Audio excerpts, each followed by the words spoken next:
The elevator doors opened, and Lily Emerson nearly dropped her grocery bags when she saw Quinton Lawson leaning against the mirrored wall with his phone pressed to his ear, barking orders at someone unfortunate enough to be on the other end. His presence made her jaw tighten.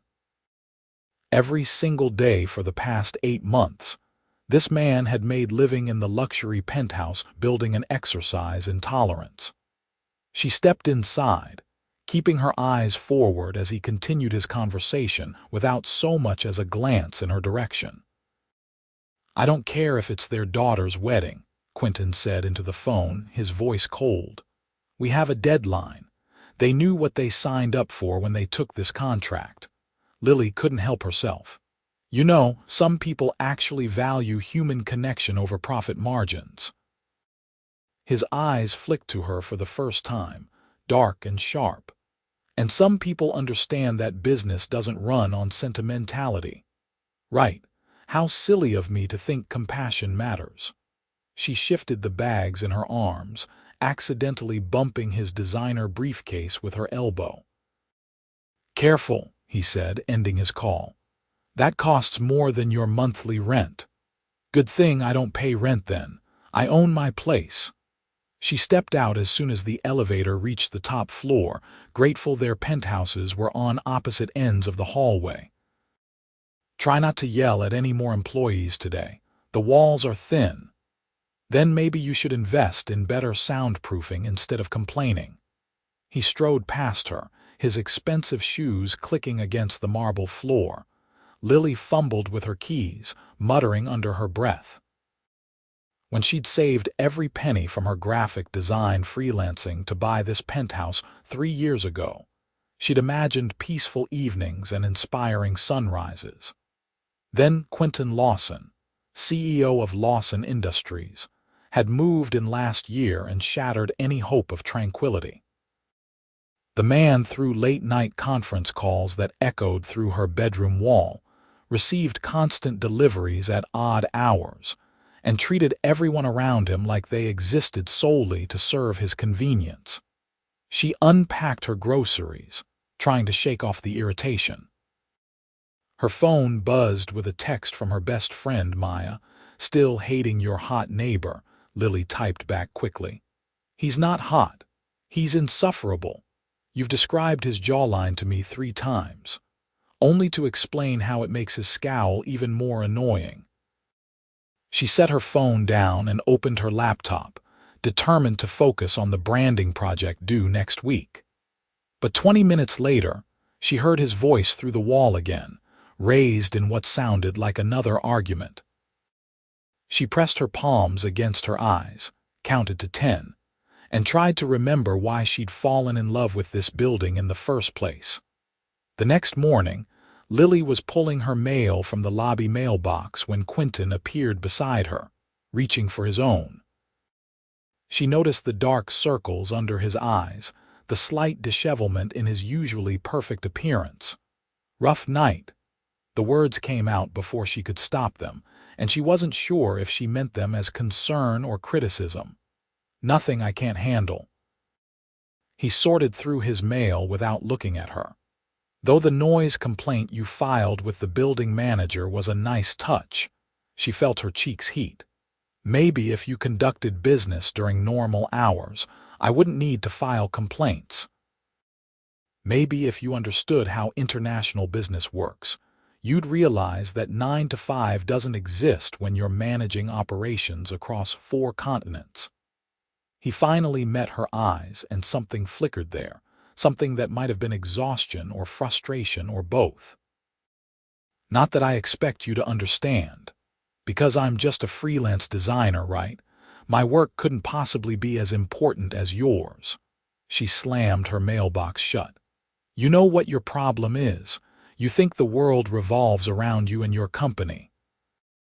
And you think being righteous makes you superior." He stepped closer, and she caught the scent of his cologne, something expensive and woodsy. "At least I'm honest about my priorities. Honesty without empathy is just cruelty." She turned on her heel and headed for the elevator, refusing to let him see how much he'd gotten under her skin. That evening, a massive thunderstorm rolled over the city. Lily stood at her floor-to-ceiling windows, watching lightning fracture the sky over the skyline. She'd always loved storms, the way they made everything feel raw and real. She was sketching ideas for her current project when the lights flickered once, twice, then died completely. Her apartment plunged into darkness. Even the ambient glow from the city below seemed dimmed by the storm's intensity. She fumbled for her phone, using its flashlight to navigate to her junk drawer where she kept candles. The power outages in this building were rare, usually resolved within minutes. She lit 3 candles and settled on her couch, figuring she'd wait it out. 30 minutes passed. Then an hour. The storm showed no signs of letting up, and neither did the blackout. Lily tried the hallway lights, but those were dead too. She was debating whether to venture down to the lobby when she heard something. A thud from the direction of Quinton's penthouse, followed by what might have been a curse. Her first instinct was to ignore it. Let him deal with his own problems. But another crash made her pause, hand on her doorknob. What if he'd hurt himself? What if something was seriously wrong? She grabbed a flashlight from her emergency kit and stepped into the pitch-black hallway. "Lawson, you alive over there?" Silence. Then, "What do you care?" His voice sounded strained. Lily walked toward his door, noticing it was slightly ajar. "Your door's open." "I know. The electronic lock failed with the power, and I can't get it to secure properly. Perfect end to a perfect day." There was definitely something off in his tone, a tightness that went beyond mere annoyance. Against her better judgment, Lily pushed the door open wider. Her flashlight beam cut through the darkness, revealing Quinton sitting on the floor of his kitchen, his back against the cabinets. His white shirt was partially unbuttoned, his tie discarded on the counter, and he was pressing a dish towel to his hand. "What happened?" She crossed to him, her irritation temporarily forgotten. "I was trying to find candles. Knocked over a glass. It's nothing." But when she aimed the flashlight at the towel, she could see red seeping through. "That's not nothing. Let me see."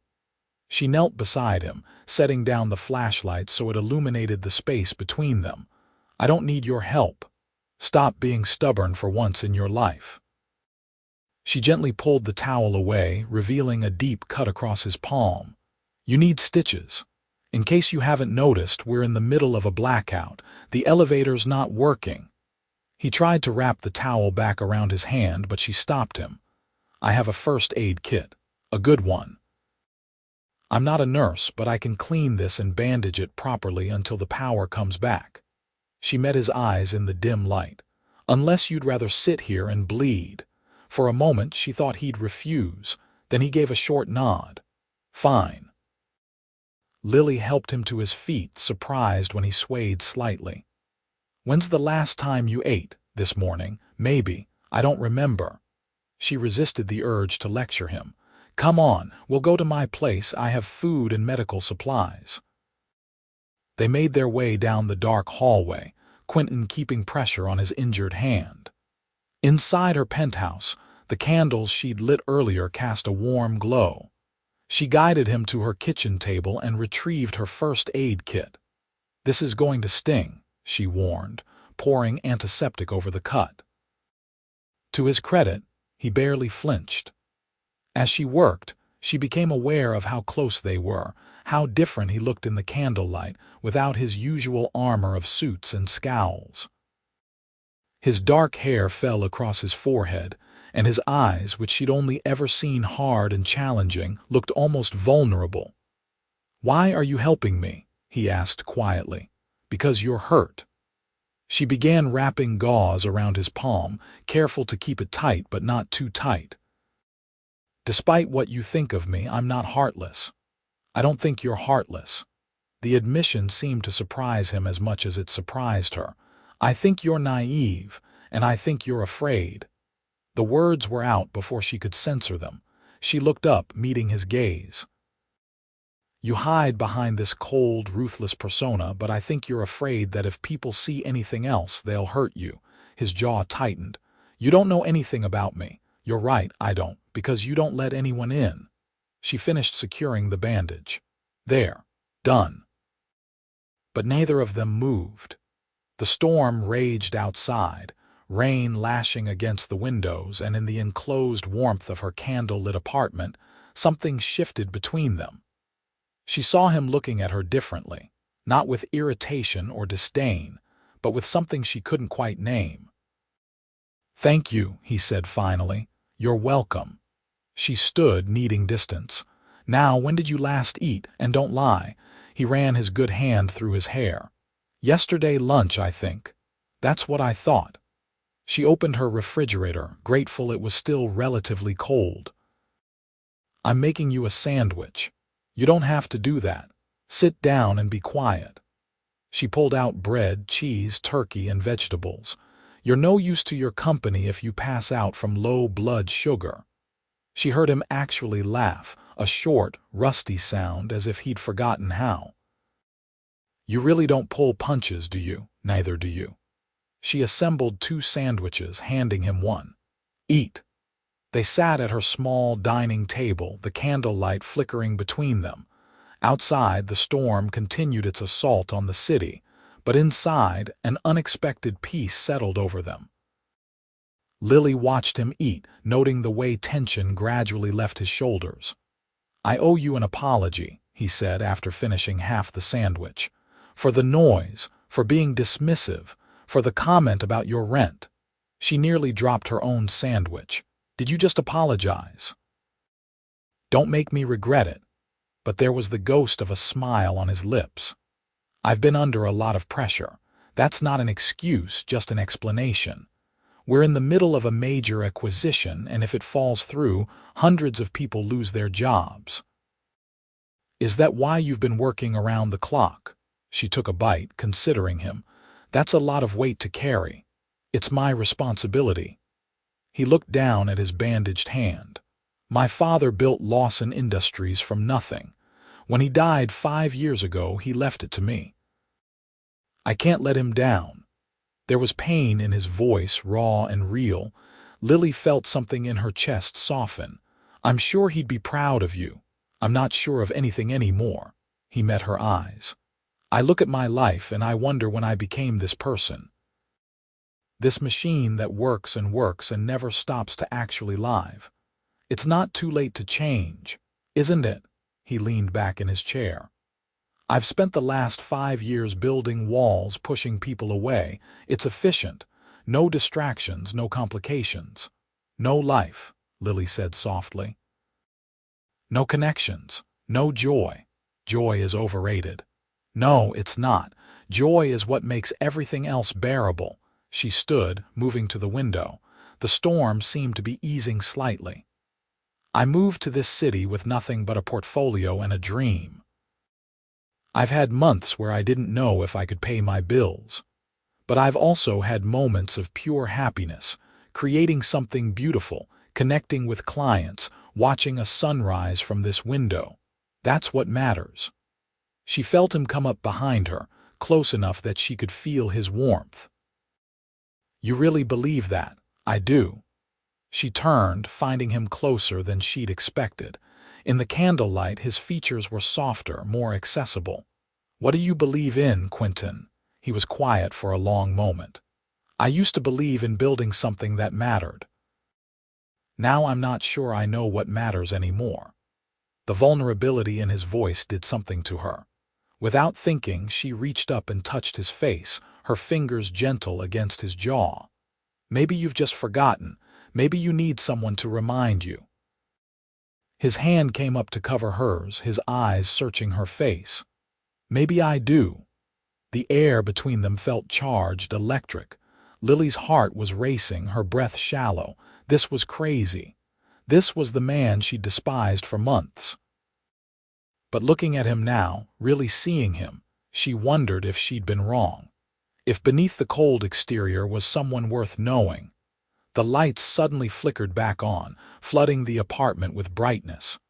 They both stepped back, blinking in the sudden illumination. The spell was broken, but something remained hovering in the space between them. "The power's back," Lily said unnecessarily. "Yes." Quinton looked at his bandaged hand, then at her. "I should go. Let you get back to your evening, right, of course." She walked him to the door, feeling strangely reluctant to let him leave. "Take care of that hand. Change the bandage in the morning." "I will." He paused in the doorway. "Lily, tonight this was unexpected, thank you." "Anytime," she smiled. "Well, maybe not the injury part, but the rest of it." After he left, Lily blew out the candles and stood in her brightly lit apartment, trying to process what had just happened. She'd seen a different side of Quinton Lawson, and now she couldn't unsee it. The question was, what was she supposed to do with that knowledge? The next morning she found a note slipped under her door. His handwriting was bold and precise. "Thank you again for last night. I meant what I said about the apology. I'd like to make it up to you. Dinner? Friday at 8. Please say yes. Quinton." Lily stared at the note for a full 5 minutes. Dinner with Quinton Lawson. Her annoying neighbor. The CEO who'd made her life difficult for months. The man who'd sat in her kitchen and revealed pieces of himself she suspected few people ever saw. She grabbed a pen and wrote on the back of his note, "Friday works. But you're not buying me dinner to assuage guilt. You're buying me dinner because you want to. See the difference? Lily." She slipped it under his door and went to work, unable to stop smiling. Friday arrived with unexpected nervousness. Lily changed outfits 3 times before settling on a simple black dress that was elegant without being too formal. She was applying lipstick when her doorbell rang. Opening it, she found Quinton standing there in dark jeans and a gray button-down that made his eyes look almost silver. He looked younger somehow, more relaxed. "You look beautiful," he said, and there was nothing practiced about the compliment. It was genuine, almost surprised. "You clean up pretty well yourself." She grabbed her purse. "Where are we going?" "That depends. Do you trust me?" "That's a loaded question considering our history." But she smiled. Tentatively, yes. He led her to the parking garage where a sleek black car waited, not a driver, she noticed. He was driving. He opened her door and she slipped inside, breathing in the scent of leather and his cologne. They drove through the city as the sun set, painting the sky in shades of orange and pink. Lily watched the streets pass, aware of Quinton beside her, the easy way he handled the car. "Where are we going?" she asked again. "You'll see." He glanced at her, something warm in his expression. "I wanted to show you something." They left the main city, driving for about 30 minutes until they reached a smaller coastal town. Quinton pulled up to a small restaurant right on the water, the kind of place that looked like it had been there forever. Fairy lights were strung across the outdoor patio, and the sound of waves filled the air. "How did you find this place?" Lily asked as they were seated at a table overlooking the ocean. "My father used to bring me here when I was a kid." Quinton's voice was soft with memory. "Before the company got big, before everything became complicated. We drive out here on Friday nights, just the 2 of us, and talk about everything and nothing. That's a beautiful memory." "It is." He looked at her across the table. "I haven't been back in years. I'd almost forgotten about it. But when I was thinking about where to take you, this place came to mind." A waiter appeared, and they ordered without looking at menus. Quinton seemed to know exactly what to get. When the food arrived, fresh seafood and pasta, Lily understood why his father had loved this place. It was simple, unpretentious, and absolutely delicious. "Tell me about your work," Quinton said as they ate. "You said you're a graphic designer." "I am. I work with small businesses mostly, helping them develop their brand identity. Logos, websites, marketing materials. It's not flashy, but I love it. I love taking someone's dream and helping them communicate it visually." She took a sip of wine. What made you go into your family business? Did you ever want to do something else? He was quiet for a moment. I wanted to be an architect. I loved the idea of designing spaces where people would live and work and create memories. But when my father got sick, there wasn't really a choice. He needed someone to take over, and I was his only child. That must have been hard. It was. But I told myself I was doing the right thing, honoring him. Somewhere along the way, though, I lost myself in it. The company became everything, and I became just the guy running it. He met her eyes. Until a few nights ago, when you sat me down and made me a sandwich and reminded me that there's more to life. Lily felt warmth spread through her chest. I didn't do anything special. You did. You saw me as a person, not a CEO or a pain-in-the-neck neighbor, just a person who needed help. He reached across the table, his fingers brushing hers. I can't remember the last time someone did that. They talked through dinner, through dessert, through coffee. The conversation flowed easily, moving from childhood memories to dreams to fears. Lily learned that Quinton had a younger sister who lived in Europe, that he played piano but hadn't touched one in months, that his favorite movie was an old black and white film about two strangers who meet on a train. I never would have guessed that, Lily said, delighted. You seem more like an action film guy. Everyone assumes that. He smiled, a real smile that transformed his entire face. But I like stories about connection, about people finding each other against the odds. Like us. The words were out before Lily could think better of them. Quinton's expression turned serious. Yes, like us. They walked along the beach after dinner, shoes in hand, the sand cool beneath their feet. The moon was nearly full, casting silver light across the water. Quinton took her hand, and it felt natural, right? I need to tell you something, he said, stopping to face her. That night during the blackout, when you helped me, something shifted for me. I couldn't stop thinking about you. About how you looked in the candlelight, how you took care of me without hesitation, even though I'd given you every reason to leave me alone. I couldn't leave you alone, Lily admitted. Even though you'd been insufferable, I couldn't just ignore that you were hurt. That's who you are. You see people, you care about them. He cupped her face with his good hand, his thumb brushing her cheek. I want to be better for you, for myself. I want to remember what it's like to actually live, not just exist. Quinton. His name was barely a whisper on her lips. He kissed her then, soft and questioning, giving her every chance to pull away. But Lily didn't want to pull away. She leaned into him, her hands sliding up to his shoulders, and kissed him back. The world seemed to fall away, leaving just the two of them, the ocean and the moonlight. When they finally broke apart, both breathing hard, Quinton rested his forehead against hers. I haven't felt this way in a very long time. Neither have I. And it was true. Lily had dated, had relationships, but nothing that felt like this, like something fundamental was clicking into place. They drove back to the city with the windows down, the night air rushing past them. Quinton held her hand the entire way, occasionally bringing it to his lips.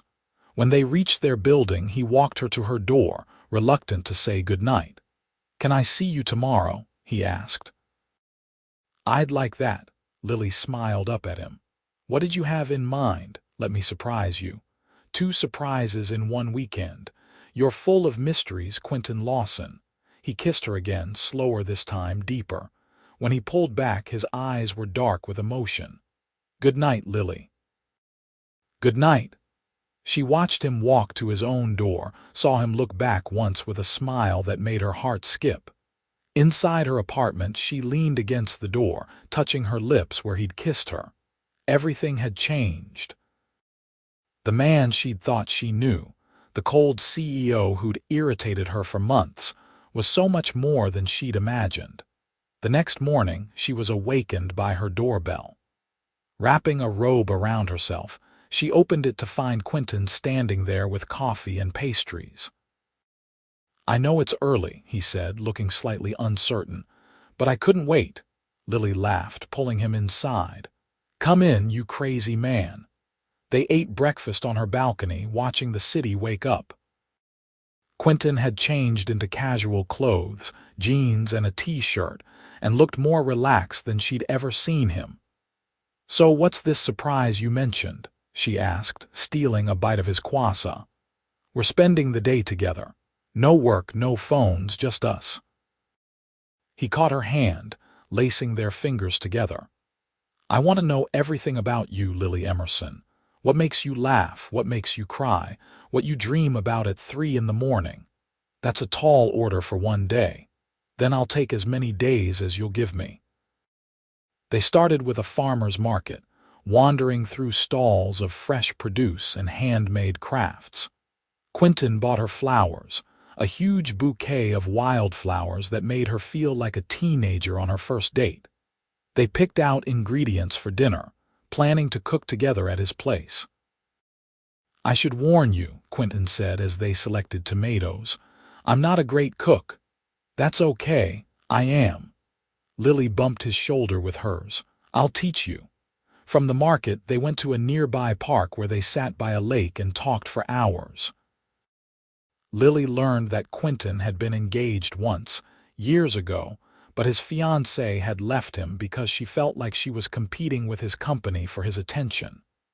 "She wasn't wrong," he admitted. "I was so focused on proving myself, on building the business, that I didn't make time for her. For us, by the time I realized what I was losing, she was gone." "Do you still love her?" "No, I'm not sure I ever really did. I think I loved the idea of having someone, of not being alone, but I didn't love her the way she deserved." He looked at Lily. "I'm starting to understand what that really means now." Lily's heart pounded. "Quinton, we've only been on 2 dates. I know. And I'm not saying I love you, not yet, but I feel something for you that I've never felt before, something real and powerful and terrifying." He took both her hands in his. "I want to explore this wherever it goes, if you do." "I do," she said softly. "You scare me a little. This scares me, but I want it anyway." He pulled her close, kissing her temple. "We'll figure it out together." That evening they cooked in his massive kitchen, which Lily quickly realized he barely used. She taught him how to make pasta from scratch, laughing when he got flour on his nose. They worked side by side, chopping vegetables, simmering sauce, and stealing kisses in between. "This is nice," Quinton said, watching her stir the sauce. "I can't remember the last time I cooked, or the last time my apartment felt like more than just a place to sleep." "That's because you need to actually spend time here, make it a home." Lily looked around at the sleek, modern space. "It's beautiful, but it's so impersonal. Where are the photos, the books, the things that make it yours?" I didn't see the point. It was just me. He came up behind her, wrapping his arms around her waist. "Maybe that's changing." They ate at his dining table, which Lily suspected had never been used for an actual meal. The pasta was delicious, and the conversation flowed as easily as the wine. After dinner, Quinton led her to his living room and sat down at a beautiful grand piano she hadn't noticed before. "You said you played," Lily said, settling beside him on the bench. "I haven't in months." His fingers hovered over the keys. "I'm probably terrible now. Play for me anyway." He started slowly, a classical piece that built gradually, but as he played, confidence returned to his movements. The music filled the apartment, beautiful and melancholy and hopeful all at once. Lily watched his face, saw the way he lost himself in the melody, and felt herself falling harder for this complicated, brilliant man. When the last note faded, she leaned her head on his shoulder. "That was incredible. I'd forgotten how much I love this." He turned to look at her. "I'd forgotten how much I love a lot of things. Thank you for reminding me." "Stop thanking me. I'm not doing anything except being here. That's everything." He kissed her, and it felt different from before. deeper somehow, weighted with possibility. They moved to his couch, talking late into the night. Quinton told her about his dreams of designing buildings, and Lily showed him some of her favorite design projects on her phone. They argued playfully about movies and music, discovered they both loved old bookstores and hated crowded beaches, and somewhere around midnight, fell asleep tangled together. Lily woke first, disoriented until she remembered where she was. Quinton's arms were around her, his breathing deep and even. She studied his face in the early morning light, the strong lines softened by sleep. He looked younger, more at peace, his eyes opened, focusing on her immediately. "Morning, morning," she smiled. "We fell asleep." "Best sleep I've had in years." He stretched, pulling her closer. "Stay for breakfast. I should probably go change, get some work done." But she didn't move, or you could not. You could stay right here. His lips found her neck, trailing soft kisses. "We could spend the whole day doing absolutely nothing productive. You're a terrible influence." But she was laughing, tilting her head to give him better access. "I'm learning from the best." They did eventually get up, and Quinton made them eggs while Lily perched on his counter, directing him. It was domestic and easy and perfect. After breakfast, Lily reluctantly went back to her own apartment to work, but they texted throughout the day, silly messages and photos. "I'm in a meeting and all I can think about is your smile," Quinton sent mid-afternoon. "Pay attention to your meeting, CEO man," Lily responded, grinning at her screen. "Impossible when you exist." The next few weeks fell into a pattern. Quinton made an effort to leave work at reasonable hours, and they'd have dinner together, either cooking or trying new restaurants. He started playing piano again, and Lily would sit and listen, sketching while he played. On weekends, they explored the city, finding hidden gems and making memories. Lily met his sister, Charlotte, over video chat. Charlotte was warm and funny and clearly shocked by the change in her brother. "I don't know what you did to him," Charlotte said to Lily when Quinton stepped away for a moment. "But please keep doing it. I haven't seen him this happy in years." "He makes me happy too," Lily admitted. "Good. He deserves that. You both do." Quinton integrated into Lily's life as well, meeting Maya for dinner one night. Maya pulled Lily aside in the bathroom. "Okay, I was wrong. He's not just hot. He's amazing. The way he looks at you, Lil, that's real." "I know," Lily felt almost giddy. "I'm falling for him, Maya, hard." "Then fall. You deserve this." One night, about 6 weeks into their relationship, Quinton came home with a strange expression on his face. Lily was at his place, having essentially moved in gradually without either of them acknowledging it. "What's wrong?" she asked, immediately concerned. "Nothing's wrong, something's right." He sat beside her on the couch. "The acquisition went through, the one I've been working on for months. We finalized it today." "Quinton, that's amazing." She threw her arms around him. "Why don't you look happier?" "I am happy, but I realized something." He pulled back to look at her. "When we signed the papers, when everyone was celebrating, all I could think about was getting home to you. Not to tell you the news, just to be with you. That's never happened before. Work has always been the most important thing. And now," Lily's heart was racing, "now it's not. Now you are." He cupped her face in his hands. "I love you, Lily. I'm in love with you. I think I have been since that night during the blackout when you made me a sandwich and told me I was afraid." Tears pricked Lily's eyes. "I love you too, so much it scares me sometimes." "Don't be scared." He kissed her softly. "I'm not going anywhere. I'm all in with you."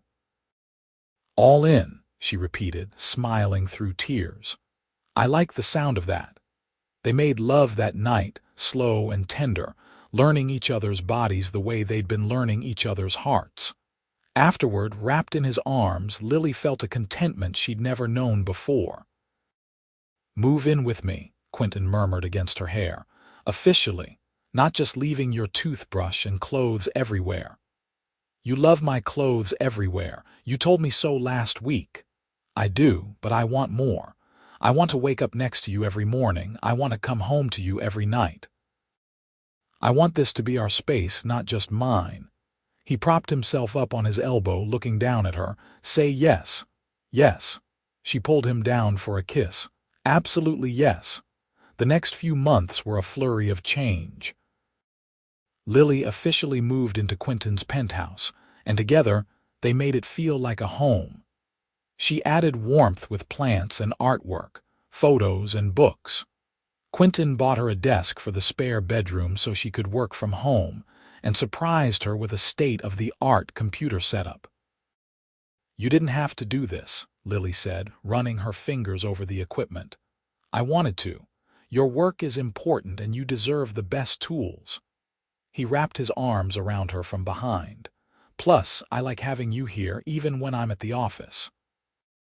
Quinton introduced changes at his company too, delegating more, trusting his team, and making sure he maintained work-life balance. His employees noticed the difference, and productivity actually increased. He started a program offering better family leave and flexible hours, remembering the conversation he'd had in the elevator months ago. You were right, he told Lily one evening. About compassion and human connection. People work better when they feel valued as people, not just employees. Look at you becoming an enlightened CEO. She kissed his cheek. I'm proud of you. For Lily's birthday, Quinton planned an elaborate surprise.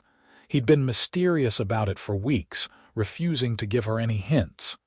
When the day came, he blindfolded her and led her to the car. This better be good, Lily said, laughing. I don't do well with suspense. Trust me. They drove for a while, then stopped. Quinton helped her out, keeping the blindfold on as he guided her forward. When he finally removed it, Lily gasped. They were standing in an empty lot overlooking the ocean, the same stretch of coastline near the restaurant where they'd had their first date. But what took her breath away was the architectural rendering displayed on a large board, showing a stunning modern house with floor-to-ceiling windows and clean lines. What is this? Lily asked, her voice shaking. This is our future, if you want it. Quinton stood beside her, pointing to the rendering. I bought this land. I'm going to design and build us a house. Well, I'm going to work with an architect friend, but I'll be heavily involved. I want to create something beautiful for us, a place where we can build a life together. Lily couldn't speak. Tears were streaming down her face. Is that a good cry or a bad cry? Quinton asked, looking nervous. Because I can't tell and I'm starting to panic. Good cry. Definitely good cry. She turned to him, seeing the hope and love in his eyes. You're going to design us a house? I am. I've been working on the plans at night after you fall asleep. He pulled out a folder with more detailed drawings. I want your input on everything. This is our house, our dream. But I thought we could have a space for your studio with north-facing light, and a music room for the piano, and a big kitchen because you love to cook, and a garden because you mentioned once that you always wanted one. You remembered all that. Lily was overwhelmed by the thoughtfulness, the care he'd put into every detail.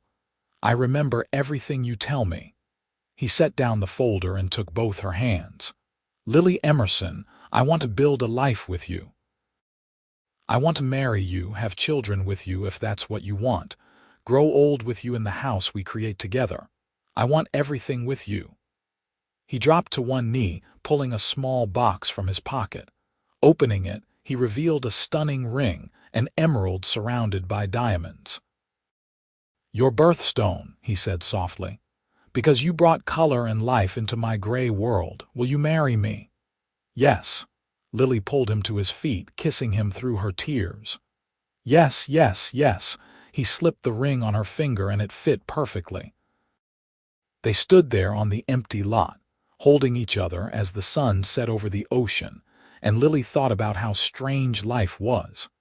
How the person who'd annoyed her most had become the person she loved most.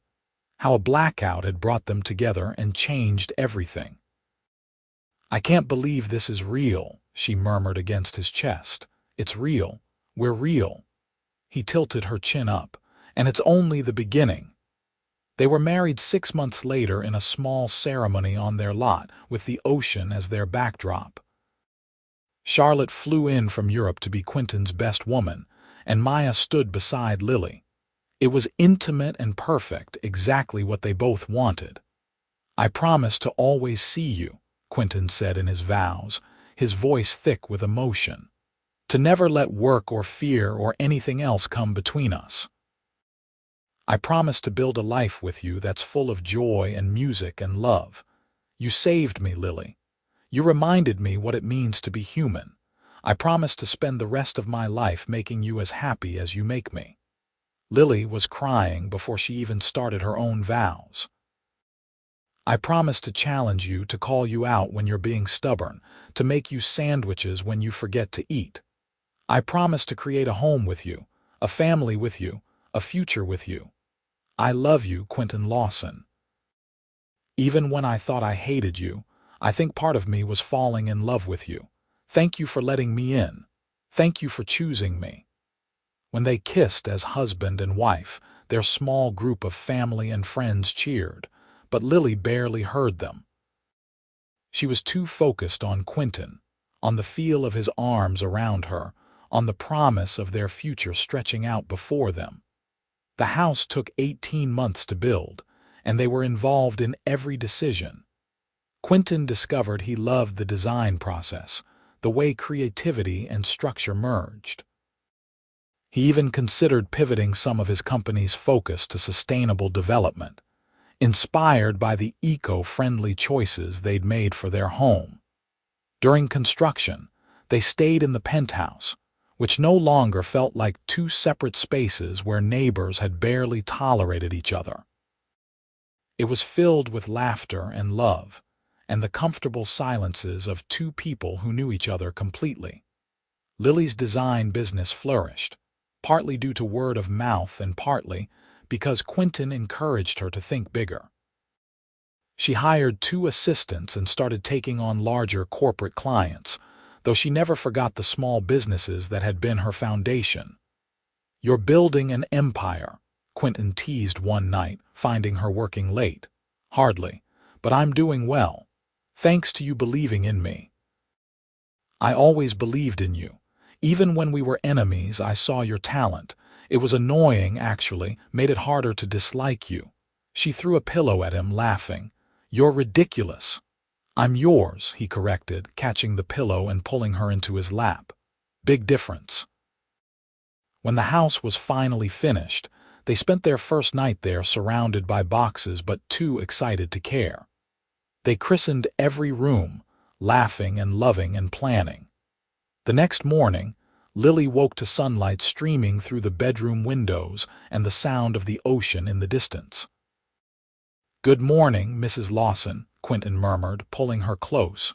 "Good morning, Mr. Emerson Lawson." They'd both hyphenated their names, a symbol of their equal partnership. "That still sounds weird.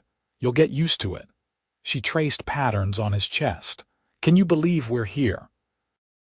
"In our house. Our home," he corrected. "And yes, I can believe it, because I believe in us." A year after moving in, Lily discovered she was pregnant. She'd had a suspicion for a few days but had been nervous to take the test. When the second line appeared, she stared at it for a full minute before running to find Quinton in his home office. "We need to add another bedroom," she said breathlessly. He looked up from his computer, confused. "What? Why?" She handed him the test, watching as understanding dawned on his face.